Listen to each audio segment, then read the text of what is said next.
$20 set of organic GM metric brake caliper pads. Slap them on your car. They work good as gold.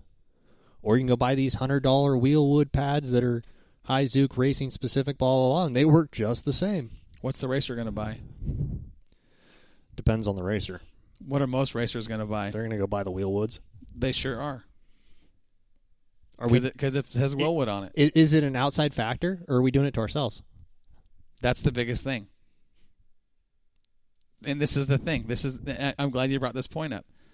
Because several people we talked to today say, you're fired up, bro. Dude, I'm hot. You opened a can of worms there, brother. I'm glad. But here, listen.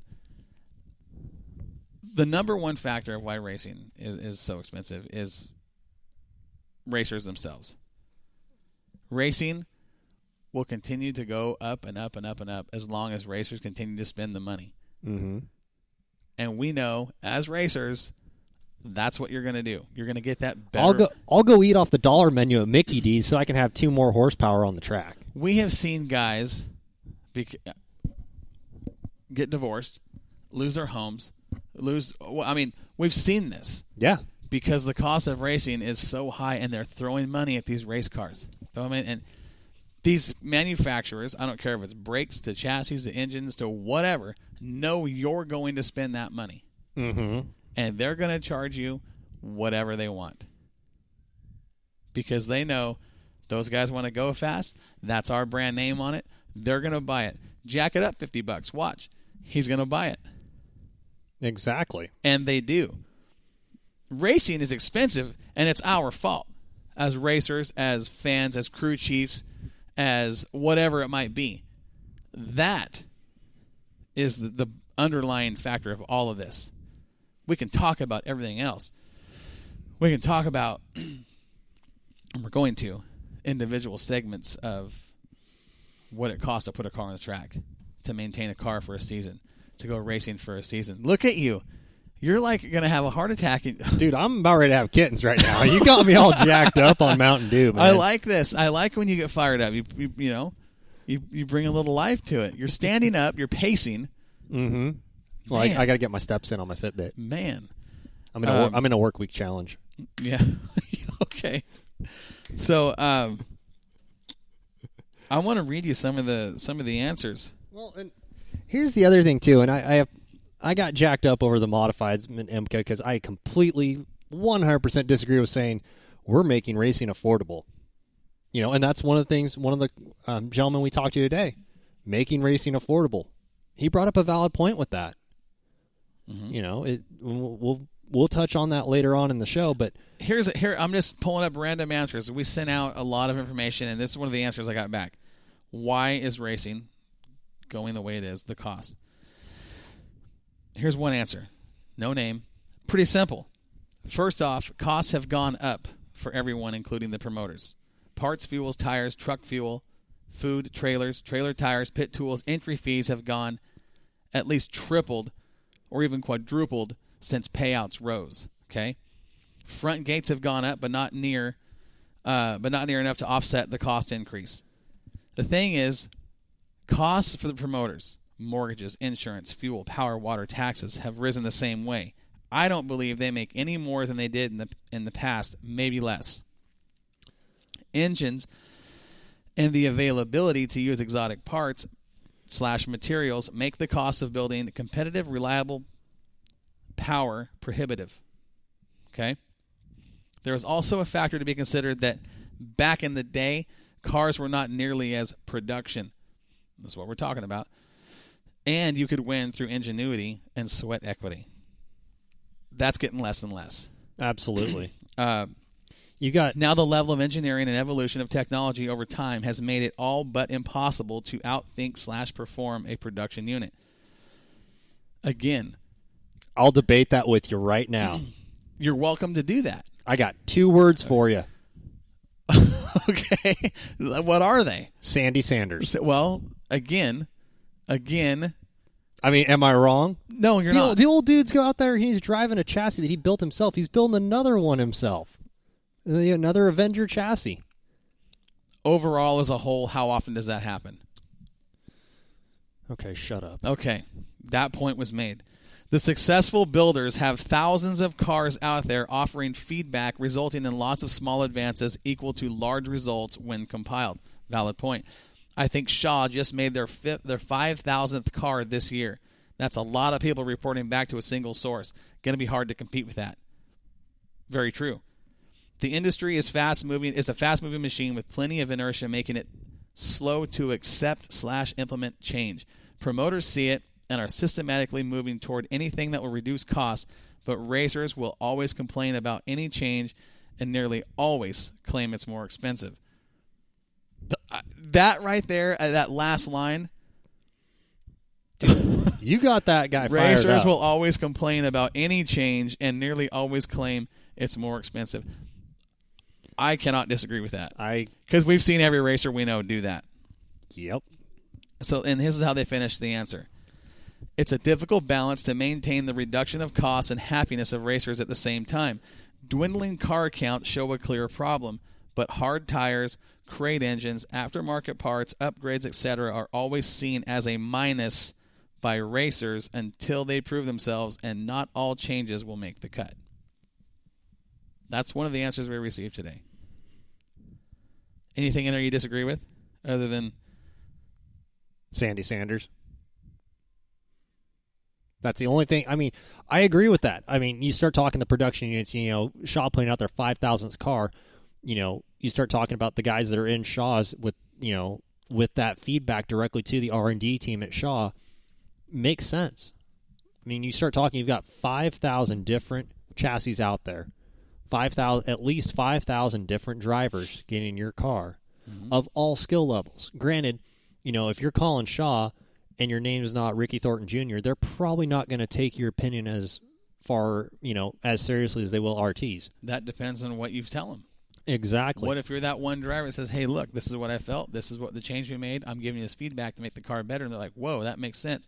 Yep. And that happens. You don't have to be a big name to understand exactly. that. I mean, But with what you're saying, yeah, you're probably, unless you're a top name. Exactly. But at the same time, you start talking that ability for them to have multiple drivers, multiple different sets of cheeks in the seat, feeling what the car's doing. It makes sense, and I agree. You start talking those production cars, it is hard to beat, but it is possible. You are seeing less and less ingenuity coming out. I mean, I remember talking with Brian Drager about his days in a late model. You blow an engine up, but what do? You go to the junkyard, find a 350, take it home, and throw your cam in it and call it good and go racing. You don't do that in the street stocks anymore. No, you don't. Here's another answer we received. This is from a California driver. Okay? 2-part answer. Number 1, chasing the technology, trying to keep up the car, and shock technology. Again, there's the shocks. We're going to talk about that. Number 2, late model racing. In late model racing, the purses are not keeping up with the cost of the cars. It is understandable because of the car counts we're getting and the cost of the purse. With late models not having a lot of local shows, the traveling is more expensive. It's more expensive to catch shows in different areas without a weekly series. There's what it costs to race versus what they're getting back. Another argument we've heard. So now here's the next. I'm gonna go a little off topic with that. So we start talking about low car count. If you were to up the purse at a race, like for instance, if we're at Willamette Speedway, pays $1,000 to win for late models right now. Let's say you up that to $2,000 as a weekly purse. Are you going to increase your car count? Yes, you are going to increase your car count because guys are going to go where the money is. What are they going to do to go where the money is? They're going to spend more money. Mm-hmm. I agree with the weekly series. Now, if there's a weekly series, the purses have to be high. If you're going to travel, the purses if you're going to, like World of Outlaws, stuff like if you're going to do something like that, Lucas Oil. A tour. Right. If you're going to have a series that travels, the payouts have got to be worth it, or you're not going to get the cars. Mm-hmm. They're going to go run their local track for $1,000 to win versus traveling 600 miles or 6 hours down the road for, another $200, $1,200 to win. They're just not going to do it. You know what I mean? Yeah. So I agree with that part. I still don't think purses are not the biggest factor. No. They're not. Now, they might be a big factor on low car counts. Drivers have to feel like they're getting something back. Mm-hmm. Okay? That can be another reason why guys aren't racing. I mean, a reason, not the reason, a reason. If you're used to racing for $1,500 to win, and all of a sudden the track says, oh, by the way, it's going to be $1,000 to win this year, and the entry fee just went up $25. Are you going to pay an extra $25 to race for $500 less? Yes. And there's guys that'll park it. Yep. There's guys that are going to race no matter what. We've heard drivers say, we asked a couple drivers early on in the season, hey, are you going down to Cottage Grove? One of the responses we got was, I don't unload my car for $500. Uh-huh. We did get that response. We got it a couple times from a couple different drivers. Well, we did.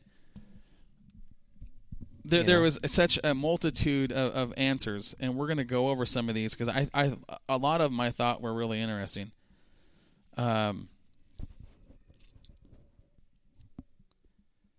here's one. This comes from a street stock driver. Okay, we're not talking high dollar late models, modifieds. We're talking street stocks. Okay, I'm almost afraid to read this one because it's so. Okay, so here's. I'll read it. It's fine. Greed. Poor understanding of business economics. Poor management and staff practices that can cause an increase in gate prices, trying to recoup losses. Same can be said for fan gate fees. I think the profits show a decrease. This is kind of broken up here. Because of attendance, so the reaction is to make it up on raised prices when they should be going the other way. Lower prices attract more people. Trying to find this, which is a valid point. Yeah, absolutely. I think if you have more people in your grandstands, you're able to pay a higher purse. You are, period. Yeah. There's more money there. Stupid rules that try to equal classes out or that will benefit certain choices of motors. There's a lot of truth to that. No true rules or enforcement of rules in each class is causing them to get out of control. Which you've got to enforce the rules. Because if you don't, what are guys going to do? They're going to go do stuff they know they shouldn't be doing. What's that going to do? They're going to spend more money doing it.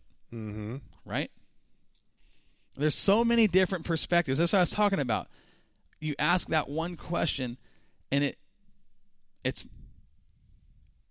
there's a broad spectrum of how people see that question when you ask it. Mm-hmm. We got so many different answers today. It was all over the board. It was. I was expecting it all to be like about one, maybe two things. No. But I don't think anybody aligned on anything except You're for right. the main topics. You're right. And we're going to talk about that. Primarily motors. This guy says it's the cost of motors. Mm-hmm. $15,000 to $30,000 each. Freshen them up, $5,000 to $10,000 every other year. Tires, $180 each. Right side and left rear. Every 3 to 4 races to stay competitive. Fuel, $200 a night. You times that by 20. Per race. Those expenses alone are conservative. He's saying. Yeah, they are. I mean, fuel. That's one a lot of people said. Well, and here's one for you. I was talking to a modified driver about this, and I posed a question to him. I was like, here's the deal. I know your car has the best of the best stuff on it. Why? Why do you do that? Why do you put a $150 wheel on your car instead of a $100 wheel on your car, for example? Sat there, and he goes, you've been around $100 wheels. Pick that one up. I'm like, okay, yeah, it's built a little bit better. And he goes, I've never bent one.